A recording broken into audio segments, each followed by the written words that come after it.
అక్రమాస్తుల కేసులో సీఎం జగన్ కు supreme court shock ఇచ్చింది. ఈ కేసులో జగన్ తో పాటు సిబిఐకి సుప్రీంకోర్టు నోటీసులు జారీ చేసిన వైనం సంచలనం రేపుతోంది.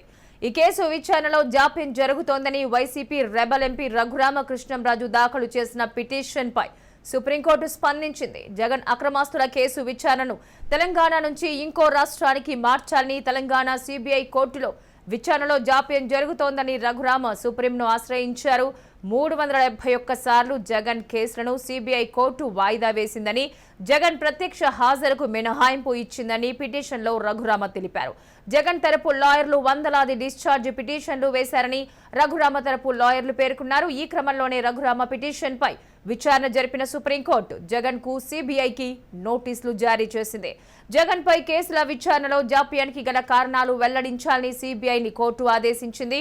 రఘురామ పిటిషన్ పై తదుపరి విచారణ జనవరికి వాయిదా వేసింది సుప్రీంకోర్టు. రైట్, దీనికి సంబంధించి మరింత సమాచారం రిపోర్టర్ గాలిబ్ అందిస్తారు. గాలిబ్, చెప్పండి, అంటే ఇలాంటి ఈ టైప్ ఆఫ్ పిటిషన్ ఇప్పటి వరకు ఎప్పుడైనా జరిగిందా? ఇలాంటి సుప్రీంకోర్టు నోటీసులకు సంబంధించి ఎప్పుడైనా కూడా విక్టిమ్ కి సంబంధించి ఏదవుతుంది, కానీ సిబిఐకి కూడా నోటీసులు పంపించడాన్ని క్వశ్చన్ చేయడం ఏ విధంగా చూడాలి? అంటే ఒక రకంగా కొంత రేర్ కేసుల్లో ఇది జరుగుతూ ఉంటుంది. ప్రధానంగా ఇది ఒక యూనిక్ కేసు అని చెప్పుకోవచ్చు. వైసీపీ ఎంపీ రఘురామకృష్ణంరాజు సుప్రీంకోర్టులోని వేసిన పిటిషన్లపై జగన్ కేసులు మళ్లీ రాష్ట్ర వ్యాప్తంగా చర్చనీయాంశంగా మారాయి. జగన్ కేసులు 10 ఏళ్లుగా విచారణ జరగడం లేదని వేరే రాష్ట్రానికి బదిలీ చేయాలనేది మాత్రం రఘురామకృష్ణ పిటిషన్ వేశారు. దీంతో జగన్ సహా ప్రతివాదులందరూ కూడా సుప్రీంకోర్టు నోటీసులు ఇచ్చింది. ప్రధానంగా జగన్ బెయిల్పై ఉంటున్న విషయం మరోసారి చర్చకు దారి తీసింది. అయితే ప్రధానంగా రఘురామకృష్ణరాజు పిటిషన్ లో పలు కీలకమైన అంశాలను పేర్కొనడం జరిగింది. 371 సార్లు కేసులను సిబిఐ వాయిదా వేసిందని, జగన్ ప్రత్యక్ష హాజరుకు మినహాయింపు ఇచ్చిందని కూడా పిటిషన్ లో రఘురామకృష్ణరాజు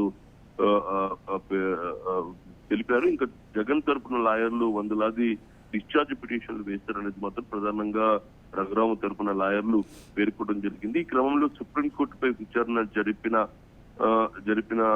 సుప్రీంకోర్టు జగన్ కు నోటీసులు జారీ చేయడం జరిగింది. ఇందులోని జగన్ తో పాటు ఇటు సిబిఐ కూడా నోటీసులు జారీ చేసింది. అయితే జగన్ పై కేసుల విచారణలోని జాప్యం గల కారణాలు వెల్లడించాలి అనేది మాత్రం సిబిఐ కోర్టు ఆదేశాలు జారీ చేసిన నేపథ్యంలోని ఈ తదుపరి విచారణను జనవరికి వాయిదా వేసింది. దాదాపు వచ్చే సంవత్సరం 2024 జనవరికి వాయిదా వేసినట్టు తెలుస్తుంది. ఓవరాల్ గా చేసినట్టయితే ఈ కేసులకు సంబంధించి ఇటు తెలంగాణ రాష్ట్రంలో కాకుండా ఇతర రాష్ట్రంలోని జరపాలి అది మాత్రం ప్రధానంగా రఘురామకృష్ణరాజు పేర్కొన్నారు. ఈ నేపథ్యంలోనే కొన్ని రాజకీయపరమైన కామెంట్స్ చేస్తుంది. మీరు ఈ కేసులోని వాదులు కాదు, ప్రతివాదులు కాదు, సాక్షులు కాదు, బాధితులు కాదు, ఏ ఉద్దేశంతో ఈ కేసు వేశారు, ఈ పిటిషన్ వేశారు, ఇందులో రాజకీయపరమైన ఉద్దేశం ఉందా అనేది కూడా సుప్రీంకోర్టు కామెంట్ చేసినట్టు తెలుస్తుంది. ఆ తర్వాత జగన్ తో సహా ప్రతివాదులందరూ కూడా నోటీసులు జారీ చేసింది. జనవరిలోని తదుపరి విచారణకు ఆదేశాలు జారీ చేసింది.